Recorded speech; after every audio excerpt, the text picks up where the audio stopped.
fall will start somewhere, because those from who you actually grab this property will not fold their arms and stay there and clap you and say, okay, thank you, man, you're a strong guy, go ahead. No, it will never exist. So we have to tell these guys in Yaoundé, stop this type of things. We are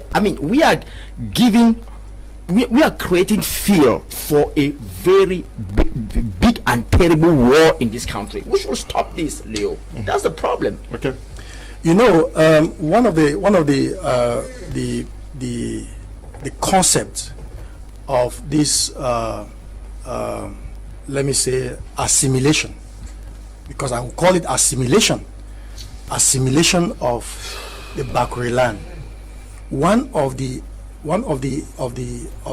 essence of this assimilation was decried or was mentioned even by the President of the Republic in France, I think about one year ago, where he openly said that they have tried to assimilate the Anglo-Saxon culture into the Francophone culture, but it has not worked. And the area, one of the things that people should understand, those who are listening to others should understand, whenever you lose land, you lose your life. Of course. Listen. God created land for man. He promised Abraham land. He promised Isaac land. He promised Jacob land. He promised Moses land. He promised the children of Israel land. It goes on. When you take the people's land, you have destroyed and killed the people. So in essence, what is happening to the Bakori people in particular, in this case in point, is the total destruction of the Bakori people. Yes, but these lands are sold by the chiefs who are Bakrians. Yes, we have mentioned that, Leo, you should understand, and our population listening to us today should understand properly. Those who are selling this land are part of the mafia going on in Yaoundé. Because you cannot imagine that someone who does not come from a particular village will be made chief of that village. They are bound. They are there today. So if you are not a chief of a particular village and you are made chief of the village, what is the intention? The intention is for you to be as a vanguard of those who will tell you that, okay, today we are giving you this amount of land. We want you to sell this amount of land and bring the money this way. Yeah, I will share it. For example, if you see a young chief who is riding in ML 550S, where has he worked? For how long has he worked to be able to get money to buy that kind of expensive car? Those are the things, and it falls in line with the practice of corruption that we have been actually denouncing in this country for far too long.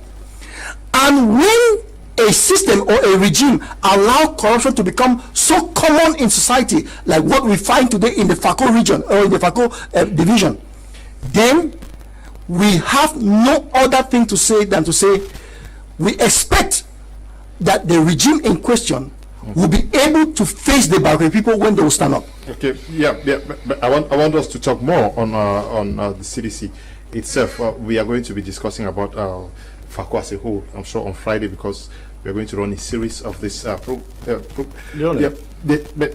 question is, we have seen the government of Cameroon struggle so hard to keep some companies afloat, like Sodecoton. Each year, the government doles out billions to Sodecoton to ensure that it survives. We have the limping Cameco, which is receiving so much billions from the state because the government wants. What is difficult for the government to do same for the CDC? Nothing is difficult. It's part of the structural discrimination that has been going on against Anglophones. CDC is a primarily Anglophone corporation. All the other companies you mentioned are all Francophone-run corporations. This structural discrimination is being manifested in every aspect of our lives today. Let me tell you something. For the past 30 years, all the governors, SDOs, and DOs of FACO have been Francophones. For the past 15 years, all the Attorney Generals or Procurator Generals are Francophones.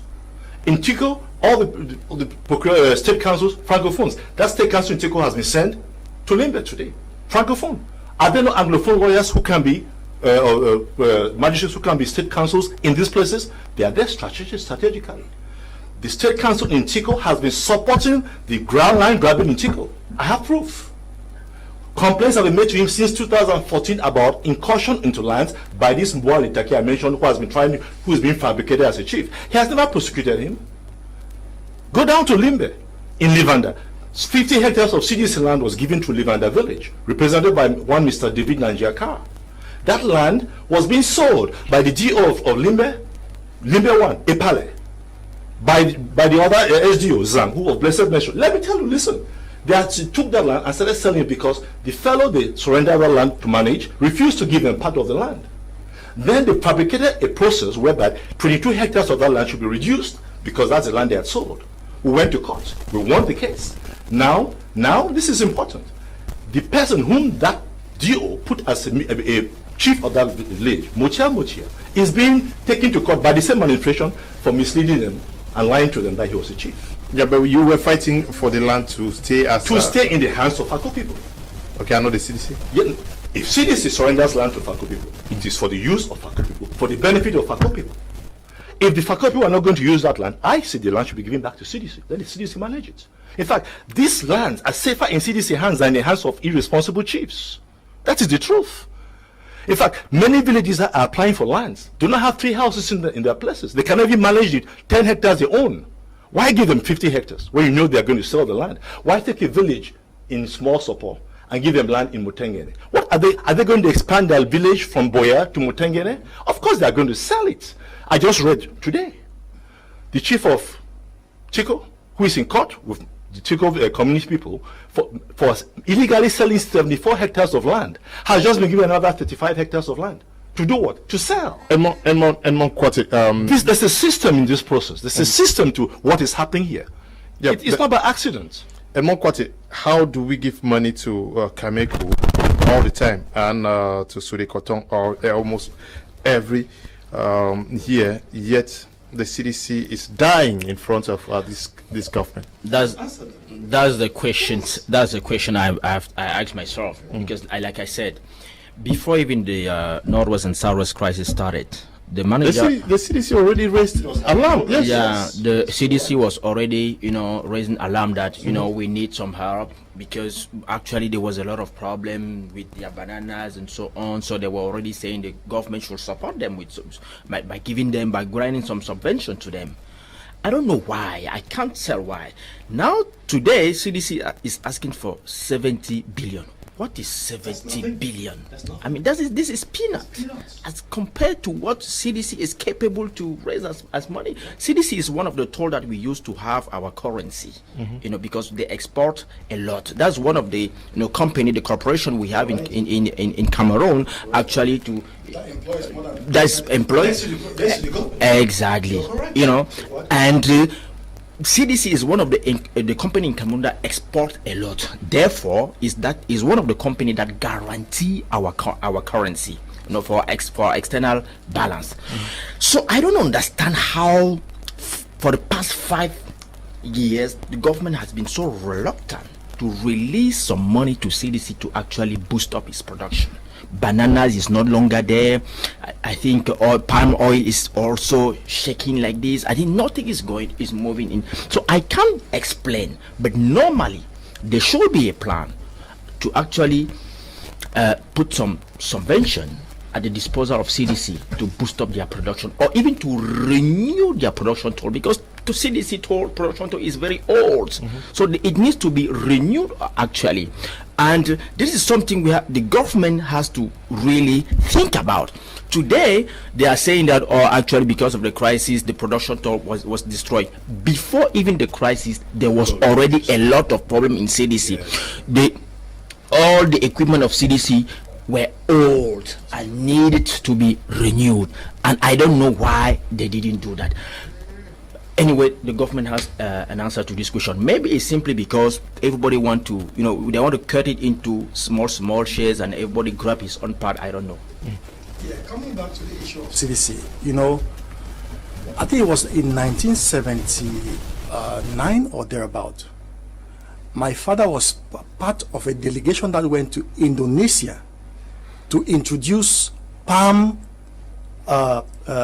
fruit to be grown in Indonesia.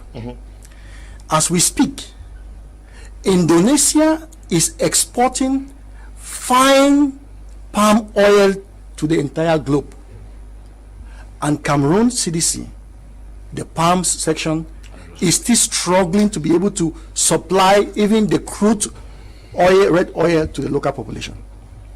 It goes back to the question you're asking: why is the government reluctant to boost CDC? The answer is simple. If you look at other corporations in the Southwest or in FACO, for example, or let me be precise with CDC, you asked a question about, you mentioned about the deep sea port in Kribi. Was it necessary to spend these billions in Kribi? Was it necessary to spend all these billions in Cameco? When you have experts in aeronautics in Cameroon who can raise up companies to serve the local population with air flights? The issue is that the assimilation process was already in motion so high, in such a way that the only way they could do is to restrain development because the CDC is the main breadbasket of Cameroon economy. So in order to frustrate those who were there managing it, and to frustrate the company, and to show to everybody Cameroonian that CDC is not producing anything, is to withhold sponsorship or to give subventions. So those are some of the things that we should be able to understand. And we must also understand that the government in place has created more problems for the CDC than it has solved.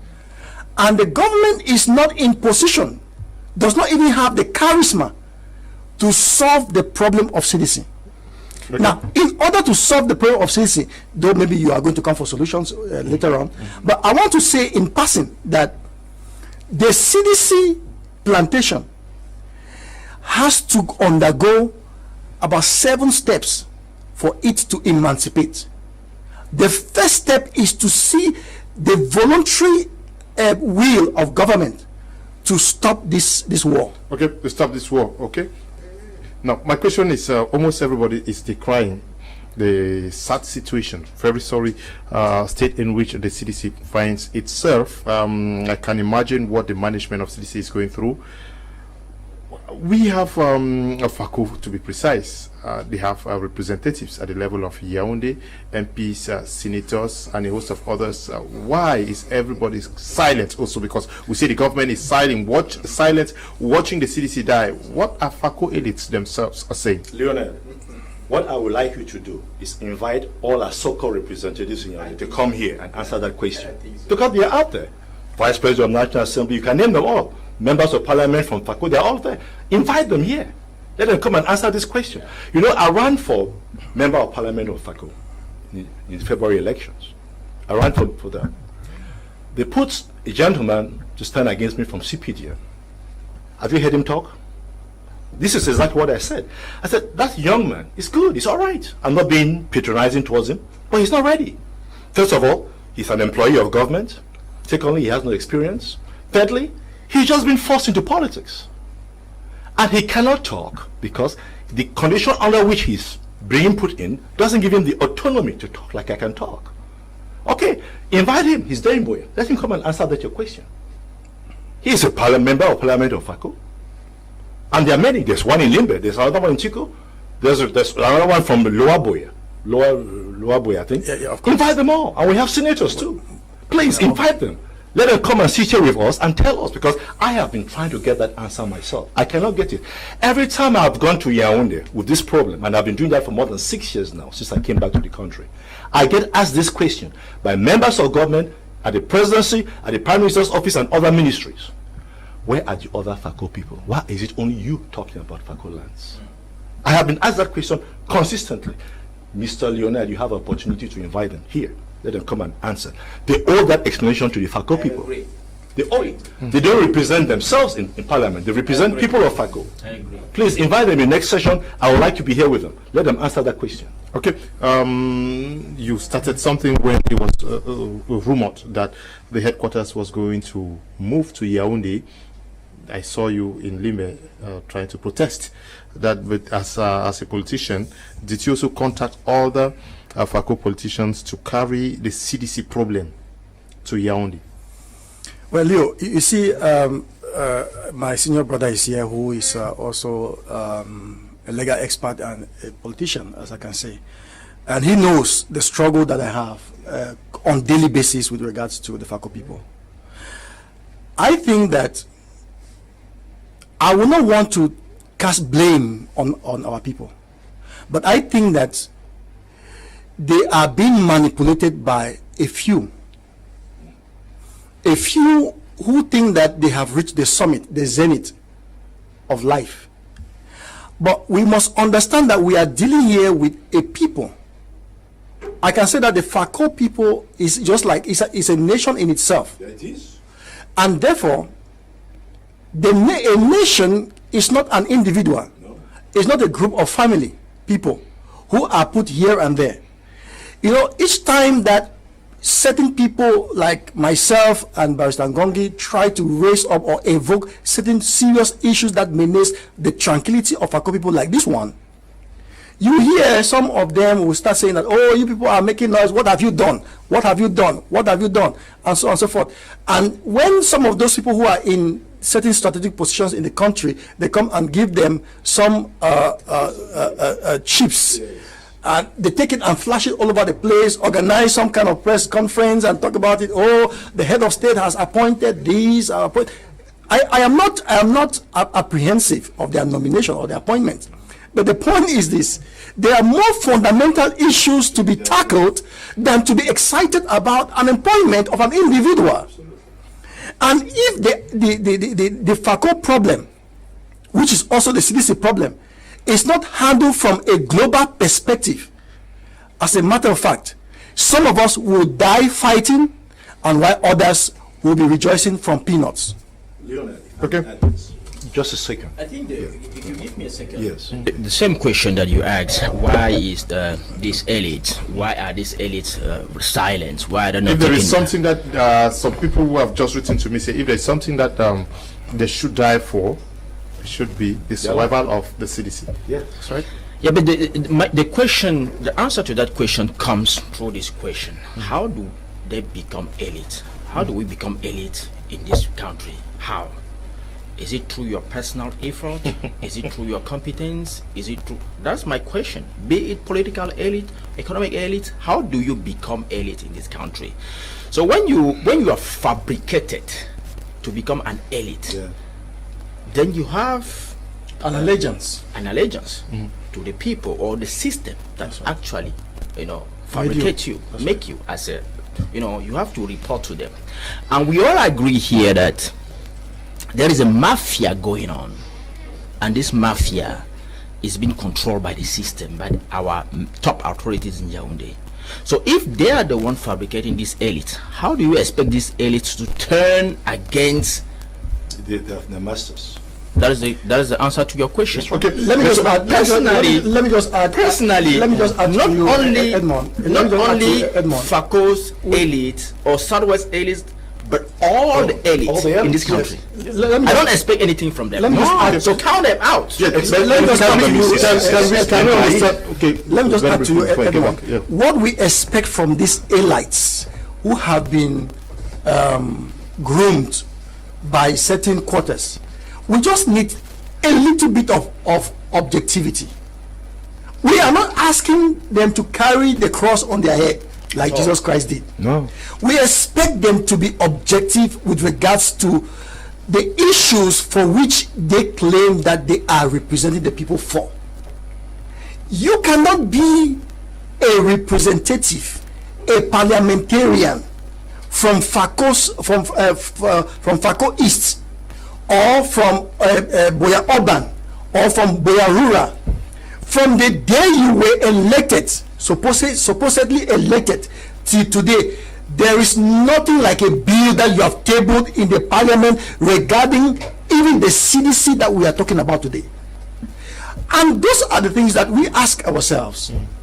How do you represent the people when the people are crying for something that you see with your eye, and you are unable to address those issues? Yes, Edmond Kwati, I want you, since you are an expert in the domain, to paint a picture of the possible economic impact if CDC were to die tomorrow.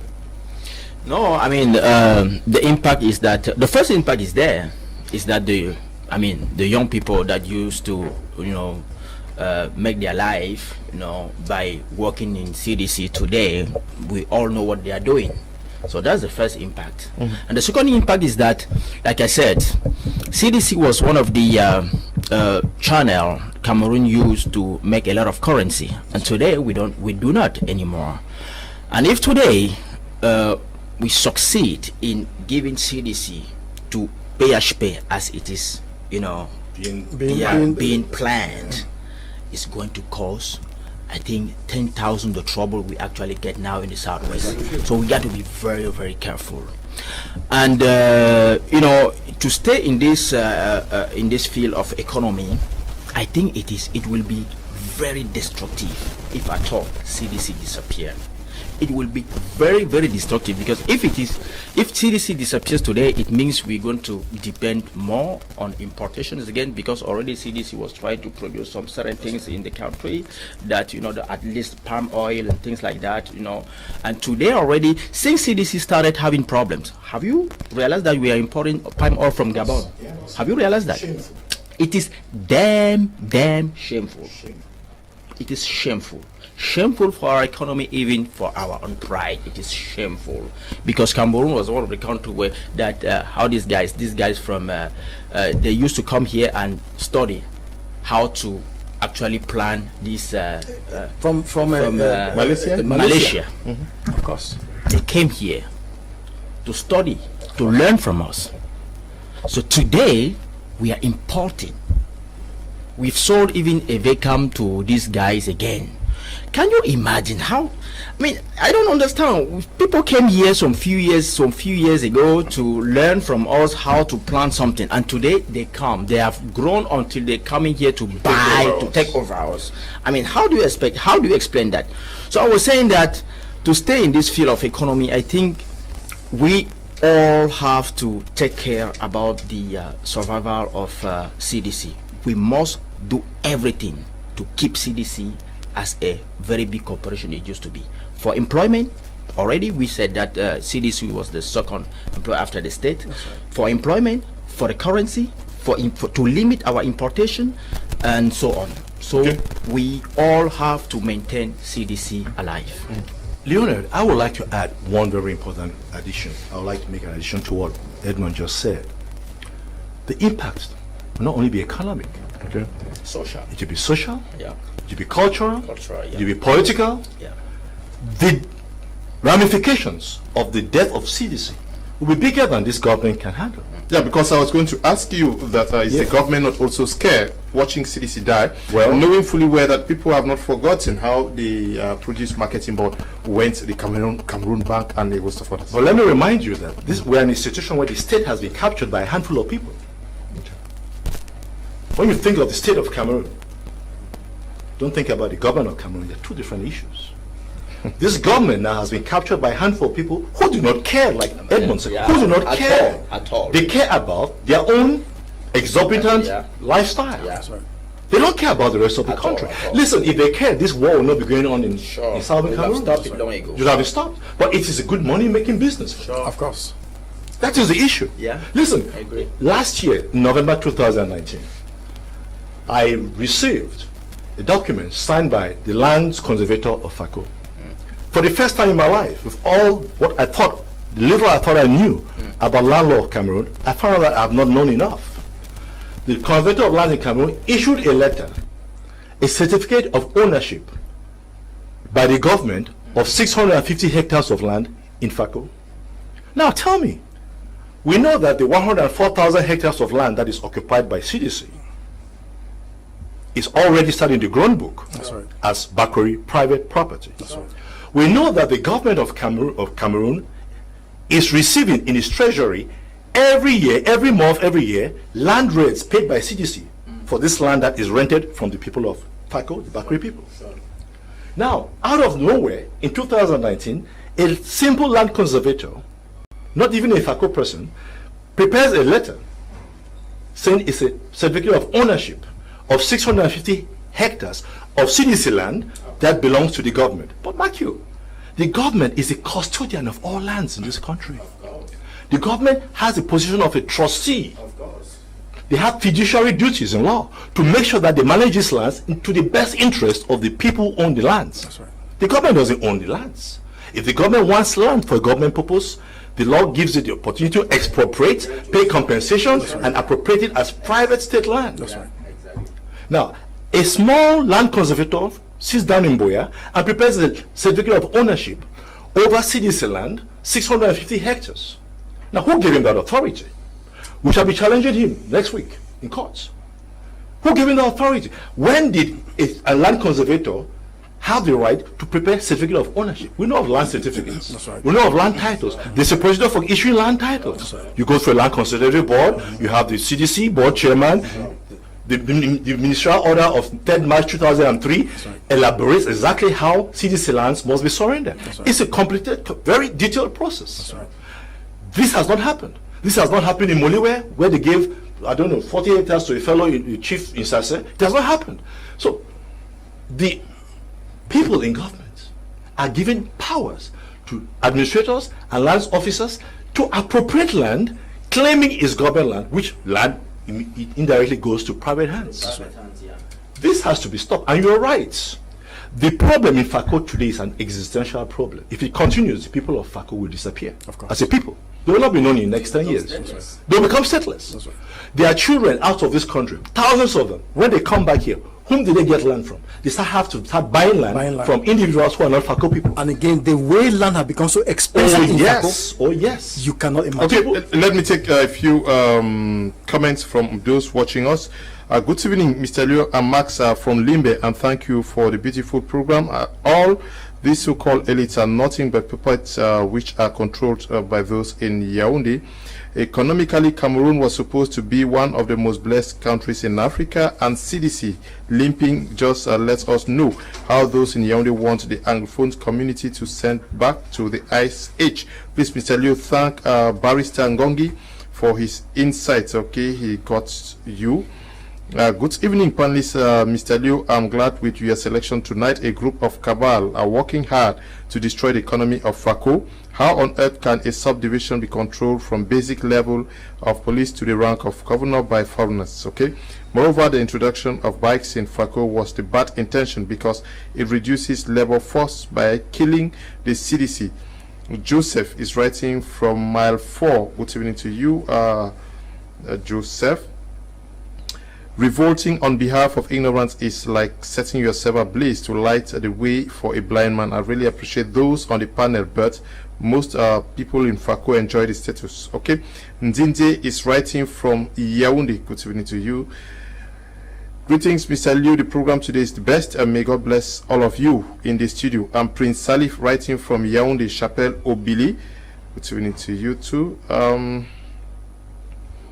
This one says, may God bless all of you at the panel. Please, the people in my area in Bonduma are enjoying this program. Can you please do a rebroadcast? Thanks, and may God bless you all once again. Henry is writing from Boya. Many persons have written to me that they want the program again tomorrow. So I will take this commitment. Tomorrow I'm not doing a program to have a rebroadcast of this edition. You're not the first person. Many persons have written. Okay. This one says, good evening, panelists. How do we reconcile the fact that the Fako chiefs are more loyal to the government who manipulate them than seek common grounds to control and work for the interests of its subjects? Like, let the right-thinking Bakurians rise up, hold their custodians of their tradition to task. The chiefs cannot be above their subjects. Two Christiantos is writing from Mutengene. Cameroon has a time bomb that will soon explode in less than no time, but it's only the suppressive, repressive, oppressive, and depressive people that will be the ones to perish. The government has privatized all state owned corporations at the detriment of the poor masses. Look at the Bakassi Peninsula issue on the rise. Tabot Machiavelli is writing from Yaoundé. Daniel writing from Boya says, good evening, Mr. Liu. When you introduced the topic this evening, I was pleased to hear arguments to revive the company for Cameroonians to have hope. Okay, but I'm surprised land surfacing and other topics have derailed. Okay, Daniel writing from Boya. Good evening, Mr. Liu. Thank you for the program. The topic for tonight is very topical. That is a very good and apt topic, and thank you for it. Your panel is just wonderful, especially Barrister Ngongi. He is the best. Maxell is writing from Limbe. Good evening to you, Maxell. Mr. Leo, good evening to you all. The topic of today is so touching. I beg the FACO elites in government, especially those dining with the government in place, to search their hearts and do the right thing in order to save the CDC. Auntie Martha is writing from Kumba. Hello, Mr. Liu. My regards to the panelists in the studio. I love your program. It educates and opens the minds of us, especially the Anglophones, to understand who we are and the potentials we have. Keep it up. Lias Jimiro is writing from Tombel. Good evening to you. This one says, good evening. Another good topic. Let Mr.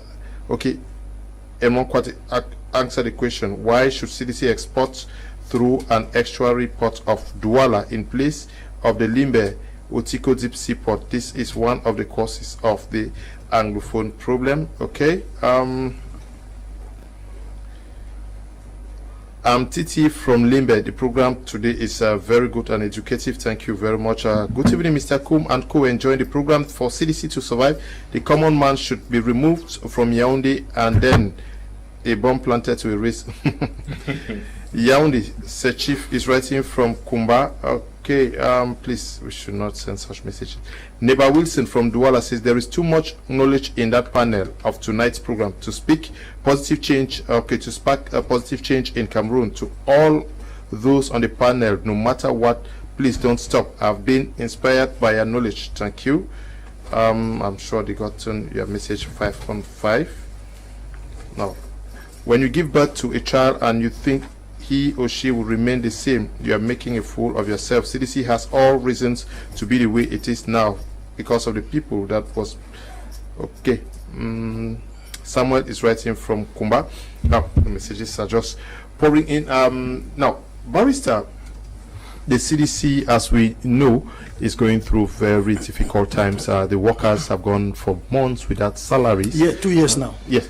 And many others have been attacked, their hands chopped off, and we've not seen much from the government holding emergency meetings. We saw what happened when Sonora had an incident. Ministers actually were tripping into Sonora minute after minute, but we've not seen that emergency meeting held by the government ministries. We've not seen the Ministry of Social Affairs go down to Limbe to see how the people are surviving. We've not seen the Minister of Women's Affairs go down to see those women working with the CDC, how they survive. We've not seen the respective ministries related directly or indirectly to the plight of the people.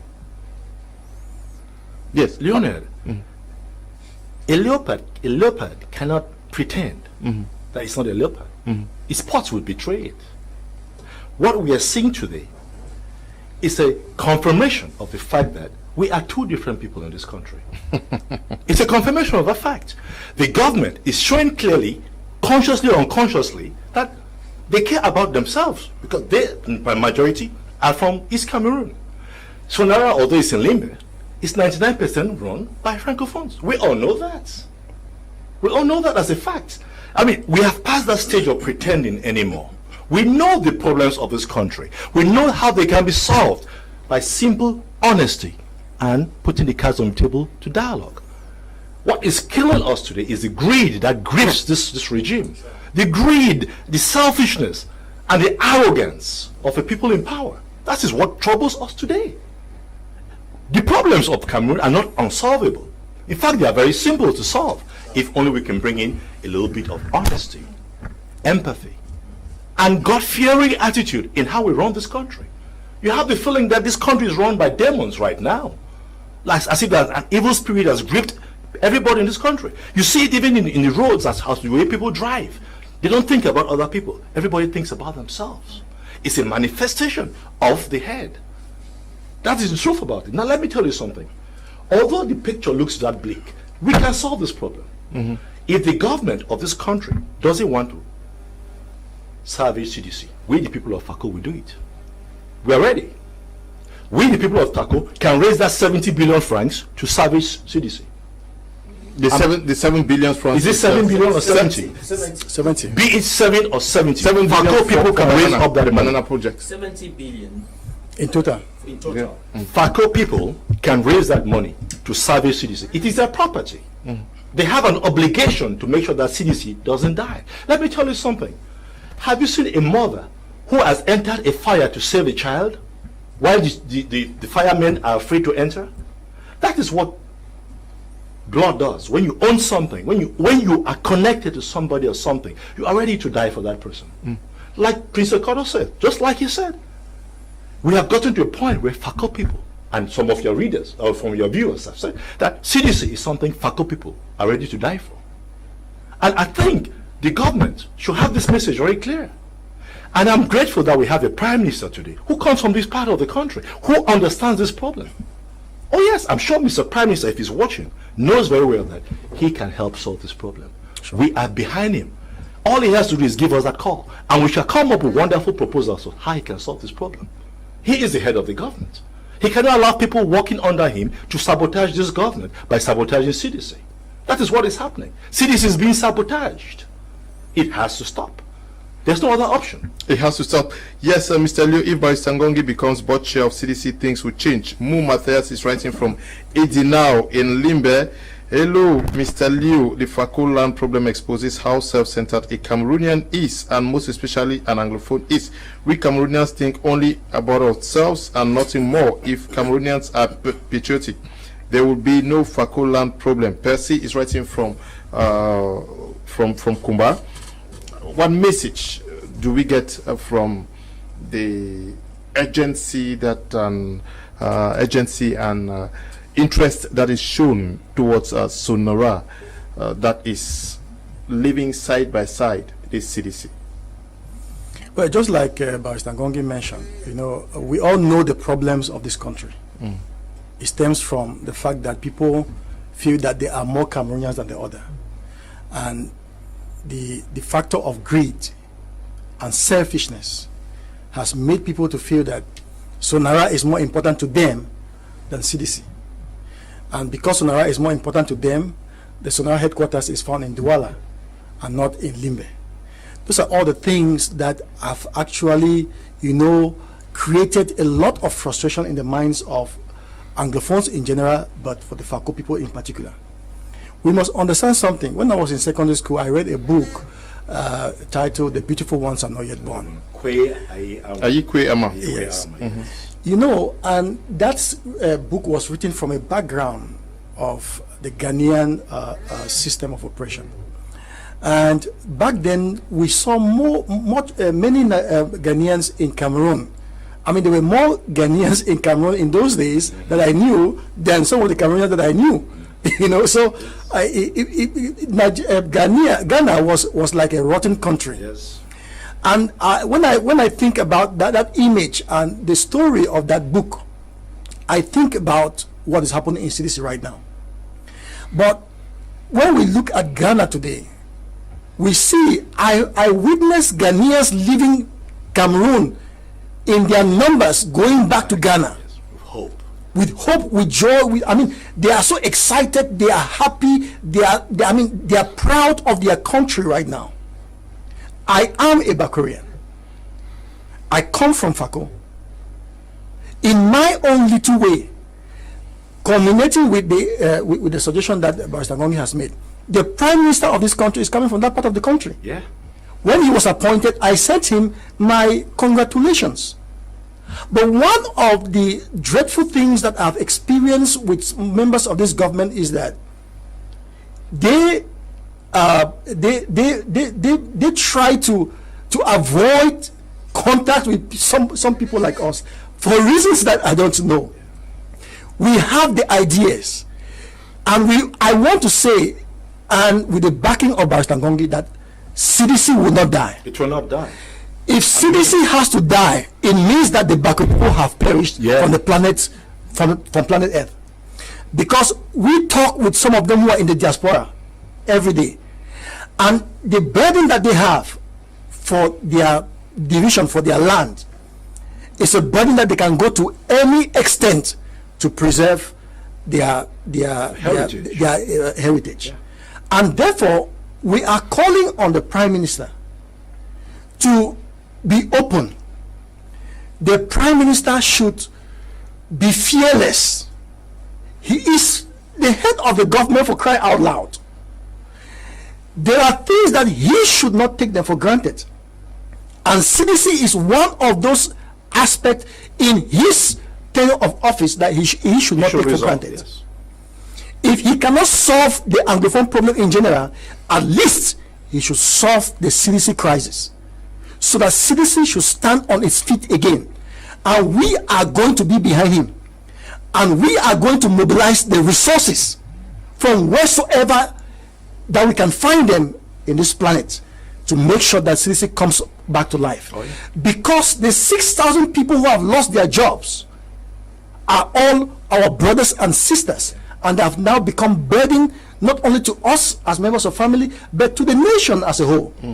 Therefore, there is need for CDC to be revived. Not only to be revived, but to be transformed, like Edmond mentioned, so that the kind of CDC that we will see in the next, let me say, 5 or 10 years will not be the kind of CDC that we have seen in the past maybe 20 years. Because when I was growing up, my father used to tell me my father was a visionary. He had ideas about the corporation, but unfortunately he was just a estate manager. But we must understand that when blood is flowing in your vein, like Barrister Ngongi mentioned, the CDC is blood in the veins of the Bakwe people. Okay. And we are feeling the pains, and we are going to make sure that CDC survives. Okay. Edmond Okwate, the CDC must survive us. CDC must survive. We hope that it does. How do we stop PHP from getting hold of the CDC? Yeah, first of all, before getting to that, I would just like to underscore something that my senior brother Barrister Ngongi said. If you want to analyze, if you want to understand CDC's problem, do not look at it into this prism as if this was a policy put in place purposely to target the Anglophones people. Because before CDC, many corporations passed away. I want to take the example of Ukao. Yes. Ukao in the West. That was taking care of the coffee. You know, they killed Ukao, definitely. Do you know what we are putting into importation of coffee today in the country? Are we importing coffee? Do you know how much we put in importing coffee? Just to interrupt, you know they killed Santa Coffee Estate too. They kill it. Santa Coffee Estate. So, oh gosh. So this is just to say, I don't think we have to analyze this CDC problem as a we have to put it in the prism of poor management. Yes. You said it. One thing killing this country is greed. Yes. I agree with you. When somebody thinks that he can take 1 billion, 10 billion, 50 billion, and he would take it from the secret of the economy and put it in a private account. He doesn't care whether it kills Francophone or Anglophone. You're right. He doesn't care. I agree with you there, Edmond. He doesn't care. Yes. And before UTAO, before CDC, I mentioned some few. In the past, we didn't have this problem of price of coffee and cocoa because we had a company that was actually there to stabilize the price no matter the fluctuation in the world market. In West Cameroon, we had marketing board. We had it. Yes, you had a similar. We had ONCPB. That's right. We had FONADE. We have FOGAP. Yes. We had all these company, all this corporation. Their role purposely was to stabilize the price, and they could buy the products from the farmers and keep it for 3 years if the price in the world market is not good. That's why farmers never feel the pains that the government was actually feeling, because we had all these institutions. Today, people who actually took over, they kill all this. They didn't care whether it was francophone or anglophone. Yeah, I agree with you, my brother. What actually their only and their main concern is their personal pockets. They want to fill their pockets as much as possible. And they give no care. It's none of their business if Cameroon as a whole nation collapse. It's none of their business. We have water. That's no. Exactly. You know, Edmond, what I make from your analysis, which I agree with, is simple. That the problems this country is facing today continue because both the Anglophones and Francophones are not talking one voice. I think so. If Francophones woke up to support Anglophones in this crisis, it will stop. I think so. So far, Francophones in majority say, oh, that's their problem. The problem is Anglophone. Yeah. But actually, the Anglophone problem affects Francophones. Definitely. Of course. You can't separate that. So we need that consensus. No, I want us to look at the situation, especially with what happened recently in Pernambuco, where workers were attacked, and we have had cases in Tico and other areas. Do we also understand that the CDC workers need a greater security, because they are braving the odds to be able to engage in these activities out there, knowing fully well what is the social political climate out there? Should they be given a greater protection or security from the state? Though Basangongi still did not come to explain the need for some of these ministers who went running to express their worry, sympathy. Yeah, their sympathy to Sonara. We have not seen them go down to the workers of the CDC. Before you go, you hand the floor to Prince Ikoso. I'd like to say something. Cameroon is not the first country going into war, facing problem. No.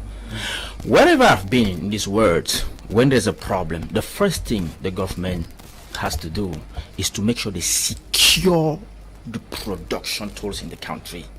So I don't think it has been impossible for the government to secure, the activities of CDC. If they have been hearing that they have been workers attacking workers of the CDC, chop their hands off, chop their fingers, it's not normal. And that's why most of these guys, they have to run away to save their lives. So I don't understand why the government has not been able to deploy some armies to secure the activities of CDC. It's not that difficult. If they put these B guys, if they put these army guys, these B guys, if they surround the activities of CDC is well determined. Everybody knows where it is. So if they put these B guys to actually protect the workers and allow them to go ahead with their. You see. But I asked this question, Edmond, and you know what I was told? That they asked for payment. Is it not? I asked this question. I was told that you have to pay them to go and protect CDC property. Okay, yeah, that's the best. When you go down now to the aspect of the CDC workers, I feel very much emotional. Why? Because I have friends, family members who have been disprivileged as long as their stakes in CDC is concerned. One of the things we must understand in this discussion is that for 2 years now, some workers of CDC have not had their salary. It should be noted. Yeah. Number two, some of them who are on retirement, they have not been able to leave the CDC apartments because the government is unable, or CDC is unable to pay their their retirement dues. And so they are still staying in CDC apartments. They are using electricity without paying. They are using water without paying, and so on and so forth. Another aspect we should understand is that beside the security, when I look at the way that, especially in Tico, because I grew up in Tico, all those areas from my childhood, when I remember the way that young people in those our days used to be employed by CDC, especially in the banana sector and in the palm sector, in the rubber sector. My grandfather has a house in Likomba, where I grew. My late father has a house in Likomba, where I also grew, and his grave is there. So Likomba area, where you have most of the plantation coming down to Mondoni and all of those areas, are areas that I master very well. But now, even right up to Ndongo, where you have the military camp, where they are trying to exploit the 400 hectares for banana, it is difficult to see people going to work with that kind of excitement like I used to see when I was young. Why? Because working now for CDC is like a threat to your own life.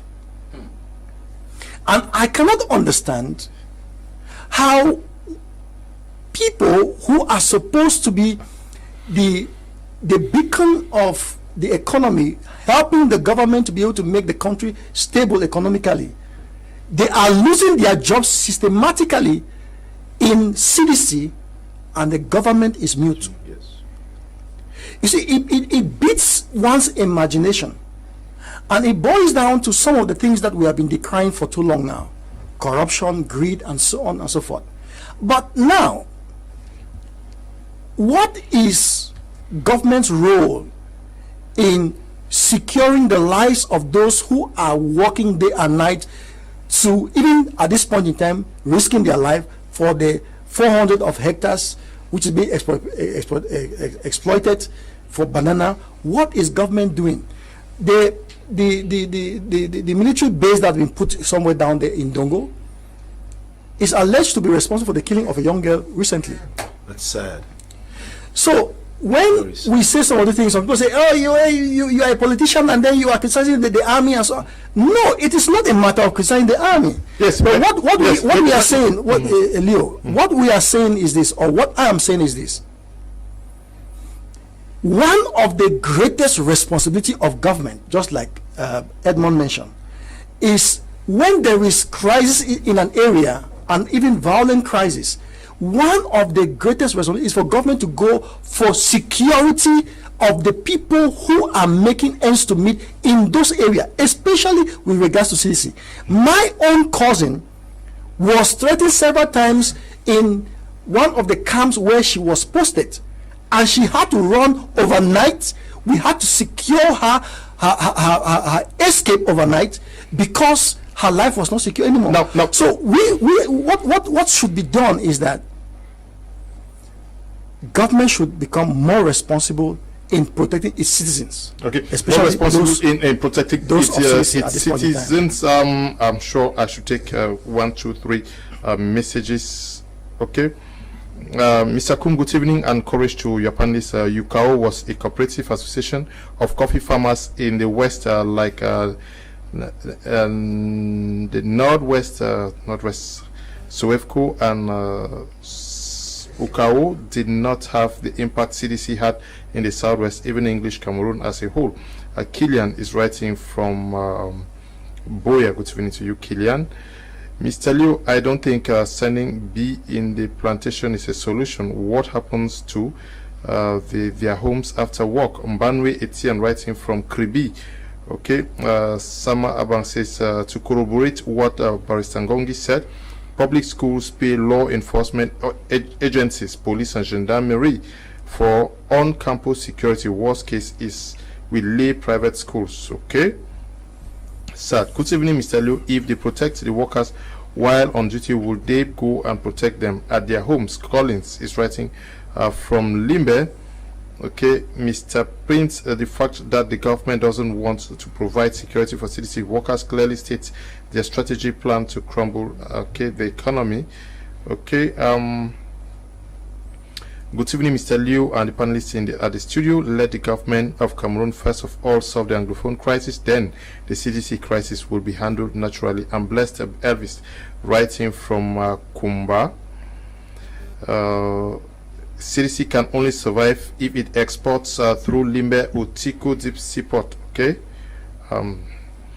Good evening, Mr. Liu. Is Prince Will from Kumba. The program in the studio is fantastic, but just want to say that what you is precious to you. You fight for it. I think it's high time Anglophones fight for what they cherish. Okay. In line with the barrister is saying, GS Moliko land has been carved out and sold to private individuals. 2 schools toilets have already been demolished by those buildings. Seriously, construction is currently going on around that school campus. Pathetic. Edmond is writing from Tico. Mr. Liu, it's sad that this loving country doesn't care about the peasants. Had it been the salaries of laborers of CDC was encouraging, I'm sure the situation that prevails now wouldn't have been the same. Derek is writing from Douala. Greetings, Mr. Liu. Like your work. God bless your work. Dr. Endo Echani Henry. Good evening to you, Doctor. Hello, Mr. Liu. Your panel today is an exceptional one, I must say. The arguments are supported in facts and law. Carry out a thorough investigative journalism. You will be amazed at the level of land grabbing. The Fako people ought to take action. Remember, even though talk is cheap, it's information. Collins from Kupe Monenguba. Good evening to you in the studio. The topic is really interesting. Thank you, Barrister Mbela Ikomi Ngongi. Donaldson, writing from Bonduma. Okay. Good evening, gentlemen. Just want to extend greetings to the UN Secretary General, the US, and the international community. Ayim Prince is writing from. Okay. Now, the head of.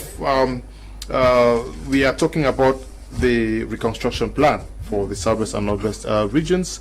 Should focus be on taking care of the CDC workers also, because they have gone through a lot. Absolutely, Leonard. First of all, this is like a broken record. Any reconstruction must be preceded by the cessation of hostilities. I think so too. That is the simplest thing anybody should do. I have been involved in reconstruction of countries like Cambodia after wars and Burundi, Rwanda. I've been involved in those places. The first thing is to make sure that hostilities are stopped. If this government is not capable of doing that, let them invite the United Nations and other bodies to come and help in that process. That is what they are for. How can you reconstruct a place which is being destroyed? You destroy a house today. No, you build a house today, it's destroyed tomorrow. You build a house today. So what will you be doing? Taking 2 steps forward and 4 steps backwards? I think it's a prerequisite that cessation of hostilities should stop in the country. There is no country that will develop when it is at war. Peace is a prerequisite for any form of development. So if anybody says they're reconstructing a country during war, they are lying to you. But if at all such a reconstruction should take place, CDC should be a priority by any means, by any figment of the imagination, because CDC does not only guarantee the employment of 15 to 20,000 people. Behind those 15 to 20,000 people, at least 75 to 100,000 other people who rely on the people in CDC. So can you imagine the ramifications of the destruction of CDC? You're talking about maybe 250,000 people who will suffer directly, not indirectly, as a result of the breaking down of CDC. That is a horrible thing for a country to deal with. Because the level of crime that we increase will not be able to be contained by any amount of soldiers or policemen. Social strife cannot be stopped by guns. It must be stopped with reason and dialogue and a palatable mixture of solutions. And that's not being done now. And it can be done. It can be done and should be done. Okay, the salaries are not regularly paid. Mrs. 2 years. Should the government, even as the CDC struggles to get back on its feet, while we also hope that the Anglophone crisis is resolved for things to get back to normalcy, should the government also show interest and be seen as solving at least the salaries problem of the workers of CDC? Well, paying salaries is not on. Is yeah. I think if they have to, I think if that will be. How do they survive for yeah, I years think without- it can be a partial solution to that. By at least giving, because 2 years without salary, I mean, it's terrible. It's so sad. If at least the government can assist like they have been doing with Cameco, for instance. That Cameco has not been producing anything, but they have been. I mean, they got 500 workers who have been surviving output subventions and so on. So if the government can at least assist in giving part of the salary of this guy, it will be very important. But what I'd like to say, I'd like to reinforce what he said. When you read the resolution or the conflict resolution charter of the United Nations, everything is clear. You cannot plan reconstruction without peace, actually, because the same thing will produce the same effect. If actually the war has destroyed the equipment of CDC, if today you go and buy new, they will still burn it down. They will destroy it.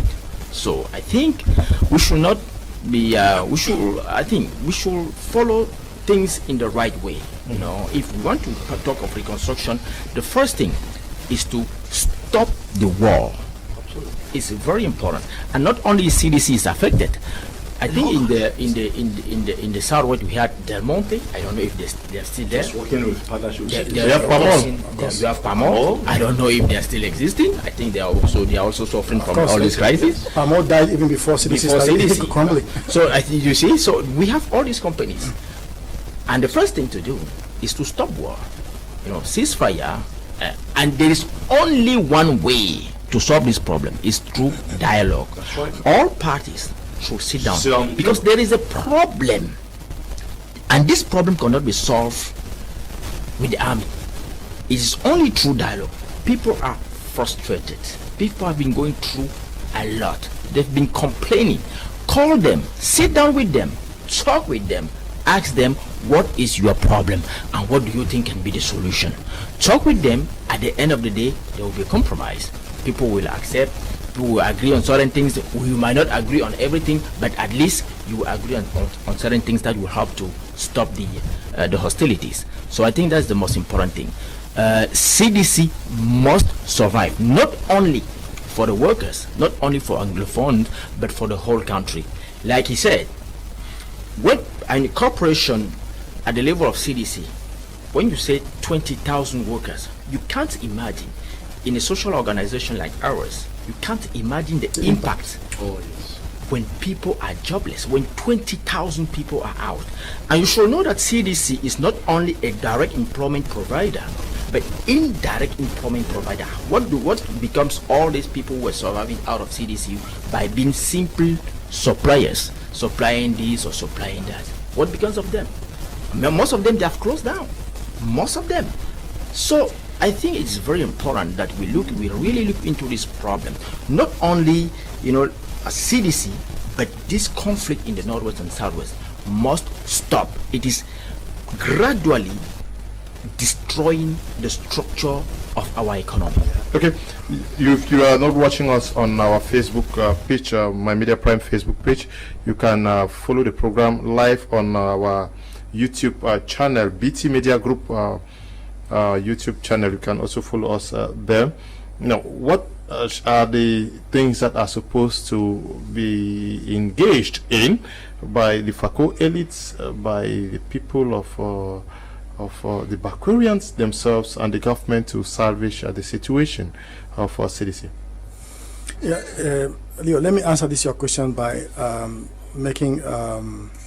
by quoting from a statement that the head of state mentioned in 2008 when we had the uprising in Cameroon, and then he had to give a speech, maybe I think it was the month of February, thereabout.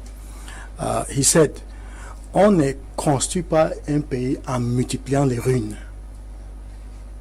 On ne construit pas un pays en multipliant les ruines. That is, we cannot construct a country by multiplying destruction. If at all the head of state is still in command of the affairs of this country, and he goes back memory lane to read some of his declaration and his speeches and some of the decrees that he has signed. If at all he is listening to some of us talking from this panel today, I want to repeat to him that the country where the country is and where the Anglophone problem is, and particularly the CDC, it is already in ruins. And how do we salvage ruins? It's not by augmenting strategies of destruction, like he rightly said. Therefore, it is time for peace to reign. We should give peace a chance. We should give dialogue a chance. He has always prone for dialogue. What has come over the situation right now with the Anglophone problem, that they only want to impose their own kind of dialogue. In conflict resolution, like Barrister Ngongi has mentioned and Edmond has mentioned, there are steps on solving conflicts. President Biya is not ignorant of those steps. Some of his collaborators are not ignorant of those steps. So why should we come and be pretending as if the crisis going on in Cameroon is some kind of special crisis that we must use some kind of special means to be able to solve the special problem? No.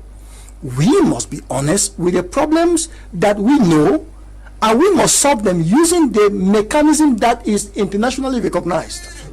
In that way, we will be gearing towards solving not only the Anglophone problem, but actually stabilizing CDC. I want to also mention that before now, both my mother's family and my father's family are CDC breeds, because my grandfather, my maternal grandfather, was a CDC worker. He worked with CDC for most of his life. My father was estate manager of CDC. So when I look at the CDC that I see today, I have a lot of fear. I'm frightened. So it is important for us to be able to look at CDC and know that CDC must be salvaged by all means. Okay. And I was going to mention that before now, CDC had a police. There was a police which we feared the police of CDC even more than the normal police. So how come that CDC has actually become a place of insecurity? Because the values that coordinated the activities of that area or of CDC back then, the culture has been gradually eliminated. Okay. So we must understand that this problem can be solved. And I remember when the crisis just began, I urged the head of state to go down to the northwest and to the southwest.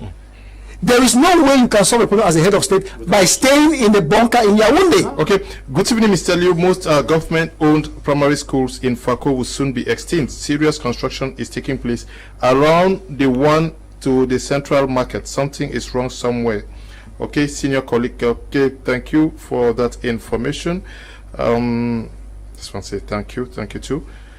Mr. Liu, good evening to you all in the studio. We have a cry for years before this crisis even started, especially when farmers here in Meme Division had to lose the marketing board cooperative for cocoa and coffee because it was closed. Mr. Liu, for more than 22 years now, no cooperative is in Kumba or Meme Division up till date. Some young people today don't even know coffee well or good cocoa anymore. Okay, good evening to you. What will happen to workers after work?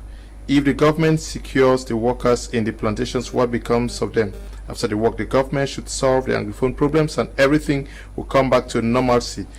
Okay, this one reads good evening, Mr. Liu, and all in the studio. This generation is messed up. I think real children of God know where to seek for God's face rather than jumping from one happy clappy church to another. Good evening, Mr. Liu. Everyone on the panel. CDC, just like PWG, will suffer the same fate if Anglophones don't fight to keep this firm. PowerCam and PWG had sophisticated machines which this government took and kept to get rotten. Okay, if care is not taken, we will not have anything. Even Sunara will be the same. Drummond is writing from Boya, I think the best way is to let the government look for a long-lasting solution to the problem. For how long shall the security stand behind CDC workers?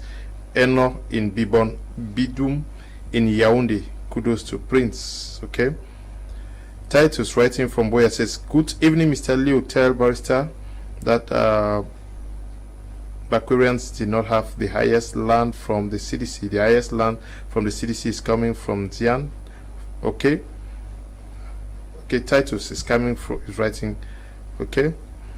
Good evening, Mr. Liu. Let the government solve the crisis first. Thanks. Derek is writing from Kumba. Good evening, Prime. Good program. My brother just made a mention of the government securing the areas.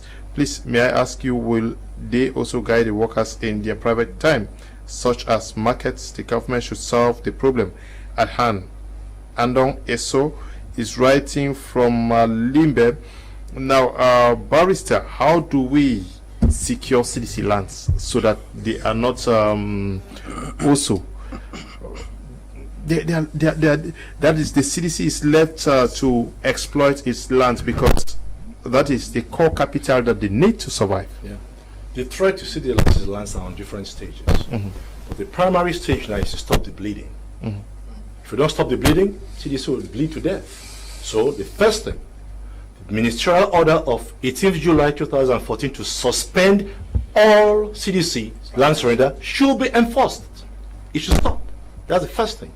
The second thing, do a consensus and an inquiry into how the past surrenders have been done and correct the mistakes that have been done there. Lands that were illegally surrendered, appropriated by administrators, should be seized back and given back to CDC. I strongly believe that until FACO people stand up to show how they can manage CDC land, the CDC land should be with the CDC corporation. It's safer with CDC than with irresponsible chiefs and with irresponsible administrators. So that's the first thing. They should stop the bleeding. If you have an accident and you're bleeding, the first thing is not to start giving you aspirin, to stop that bleeding. That's right. When that bleeding is stopped, then you can look at how to cure the person on a long term. Until that is done, you'll be following CDC behind while it's bleeding along. You'll be just seeing the blood along the living traces behind you. So I think what is primarily and what is the first thing that the government must and can do now is to enforce its own decision to suspend all of the CDC land surrender. It's on the books. The minister has given the orders. It should just be enforced. And I think this government has all the capacity to stop it. And they should punish all those in accordance with the ministerial order 08 of 8th August 2014, all those who have trafficked in CDC land illegally, be they ministers or administrators or chiefs. SDOs. Yes, SDOs, land source of it. They should be brought to book. The government wrote that law, and that is his role, to protect this land. They are custodians of this land. That's right. So, Leonard, that's a simple answer. Okay, that's a simple answer. How do we save CDC? No, it's simple. They have to stop this mafia, this game they are playing with PHP right now. Okay. They have to stop it, simply. I mean, it has to stop. And PHP should stop being the technical assistants to CDC, because they are competitors and they are competing in the same field, banana production. Yeah. So you can't be my technical assistant while we are competing in the same field. Definitely you are going to mislead me. So I have to stop this nonsense they are playing with PHP and CDC. Just to stop it. Secondly, 70 billion, let me make it 100 billion for CDC is peanuts. We have to raise this money to allow CDC renew their equipment and boost up their production.